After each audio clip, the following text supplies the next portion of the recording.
Terbukti dari banyaknya SDM kita tuh animator yang memang sekarang ini sedang bekerja di luar negeri, diserap sama studio-studio di luar negeri yang mengerjakan film-film di Hollywood, film Disney, Pixar, DreamWorks, Weta, itu banyak orang Indonesia. Artinya kan secara kapasitas kita sudah sampai bisa diadu lah gitu kan. Di Amerika itu ada kasus seseorang mendaftarkan ciptaan komik. Ada yang terkenal Zara with a Down. Casanova itu daftarin, terus kemudian kantor hak cipta Amerika menganulir, menarik kembali surat pencatatan ciptaannya tadi, ditarik kembali.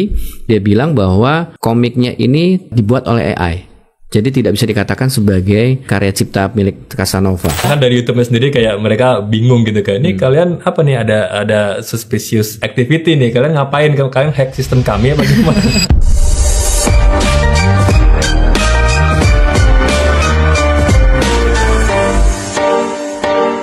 Halo Sobat Pengayoman, kita berjumpa lagi di podcast WhatsApp Kementerian Hukum Republik Indonesia bareng saya Marcelina Tumundo. Kita sudah hadirkan ada 2 narasumber yang akan berbagi bersama di WhatsApp kali ini. Yang pertama saya sapa ada Mas Boni Wirasmono, CEO The Little Giants. Halo Mas Boni. Halo. Apa kabar Mas Boni? Alhamdulillah sehat. Alhamdulillah.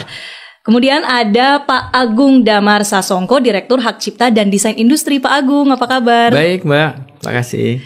Mas Boni ini kan udah mulai di dunia animasi itu dari 2007 ya, Mas Betul, Boni udah kira-kira 2007. hampir 20 tahun. Mungkin bisa cerita Mas awalnya kenapa sih tertarik ke dunia animasi khususnya film atau series? Iya, mungkin awal sih dari mulai rasa penasaran ya, gitu kan. Dulu saya waktu SMP itu saya ingat saya nonton film Jurassic Park yang pertama kali. Oke. Itu kan pertama kali saya nonton tuh film gabungan antara live shoot dengan computer graphic imagery. Ya kan, animasi. Saya bertanya-tanya ini gimana caranya bisa gabungin 2 elemen yang di-syuting di tempat yang terpisah gitu kan. Saya tanya orang tua juga, orang tua nggak tahu jawabannya kan. Saya coba cari-cari, kan dulu belum zaman googling YouTube segala macam ya. Jadi saya baca-baca aja. Dari rasa penasaran itu saya langsung pokoknya saya mau nanti kuliah atau mempelajari tentang animasi komputer, terutama di bidang animasi. Nah dari situlah saya mulai ngulik lagi, saya banyak cari referensi, belajar otodidak, beli buku, tanya sana tanya sini. Dari situlah mulai saya timbul ketertarikan ya di dunia animasi. Oke. Nah, buat teman-teman mungkin yang familiar dengan film kartun Nusa, ya itu salah satu orang di baliknya itu adalah Mas Boni ini. Nah, Mas Boni mungkin bisa cerita juga nih film Nusa yang kemudian bisa tembus ke festival internasional, Mas, membuat bangga Indonesia tentunya. Gimana sih proses di baliknya, Mas, sampai bisa ya terkenal seperti Nusa yang sekarang kita tahu? Oke. Jadi sebenarnya di perjalanan karir saya di animasi itu saya pernah mengerjakan beberapa proyek dari luar ya. Tapi itu sifatnya itu kayak kita servicing studio aja. Kita mengerjakan IP dari luar gitu. Walaupun ada beberapa kali kita pernah juga ngerjain IP sendiri, cuman saya bukan kreatornya. Saya memang bekerja di sebuah studio yang memproduksi IP gitu. Nah, dari situ sedikit banyak saya belajar lah bagaimana sih IP itu bekerja, bagaimana IP itu bisa dimonetisasi dan segala macam. Hingga akhirnya ketika ada kesempatan kembali ke Indonesia untuk develop studio Little Giant, studio kita sekarang ini, ide-ide itu mulai muncul lagi nih, karena kita beberapa kali udah pernah ngerjain servicing gitu ya, proyek-proyek service. Kita kepikiran kenapa nggak kita bikin sendiri lagi nih IP, karena secara human resource kita sudah bisa dibilang sangat-sangat mumpuni. Sangat-sangat bisalah diadu sama ya seniman-seniman atau animator di luar negeri. Gitu. Terbukti dari banyaknya SDM kita tuh animator yang memang sekarang ini sedang bekerja di luar negeri. Diserap sama studio-studio di luar negeri yang mengerjakan film-film di Hollywood, film Disney, Pixar, DreamWorks, Weta, itu banyak orang Indonesia. Artinya kan secara kapasitas kita sudah sampai bisa diadu lah gitu kan. Nggak kalah ya dengan yang memang produksi dari luar. Ya mungkin karena mereka exposure-nya, mungkin budgetnya memang lebih besar, karena itulah mereka lebih maju. Nah dari situ kita kepikiran untuk yaudah deh kita coba yuk, kita start small aja dulu.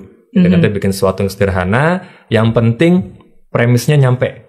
Emang ekspektasinya dulu apa, Mas, yang mungkin belum setinggi itu? Jadi waktu itu tuh kita mau launching di sebuah acara pameran ya di Muslim Bazaar gitu. Kita tuh waktu itu cuman aim itu di 900 orang subscribers aja dalam 3 hari, itu kita udah senang gitu.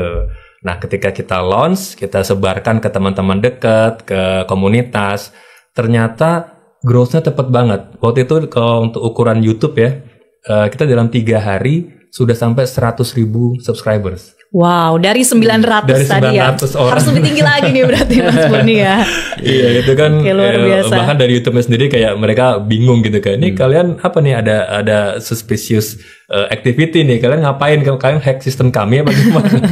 Padahal semua organik gitu. Sampai gak percaya ya. Iya. Kalau itu semua adalah memang respon dari publik, dari masyarakat yang sangat luar biasa. Nah, Pak Agung, apa sih Pak makna dari tumbuhnya industri kreatif khususnya animasi di Indonesia? Nah, tentunya di sini juga akan menumbuhkan pertumbuhan dari ekonomi kreatif yang ada di Indonesia, ya. Dan ini tentunya akan terus berkembang, ya. Apalagi sekarang dengan sukses story film Nusa, itu juga akan membangkitkan semangat dari konten kreator yang lain untuk membuat karya-karya yang serupa yang lebih bagus lagi, gitu kan? Nah, ini kan sebenarnya kenapa tuh Nusa film Nusa, Jumbo gitu ya, itu bisa menjadi salah satu perhatian dari masyarakat. Karena kalau kita lihat bahwa cerita yang diangkat merupakan karakteristik yang ada di Indonesia.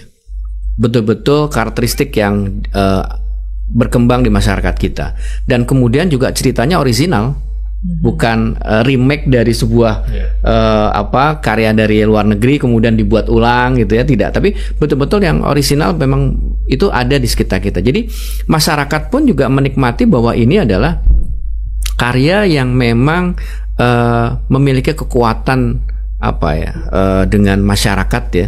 Jadi betul-betul masyarakat pasti akan menikmati karya tersebut gitu ya. Dan memang sesuatu yang berkembang di masyarakat kemudian itu diangkat. Nah, ini juga menjadi salah satu yang menjadi daya tarik tersendiri. Nah, kalau kemudian bicara soal IP nih, Mas Boni yang juga mengurus begitu ya IP dari Nusa. Nah, ini bagaimana sebuah IP itu bisa dialihkan, Mas? Mungkin pernah ikut prosesnya itu, bagaimana suatu IP bisa dialihkan?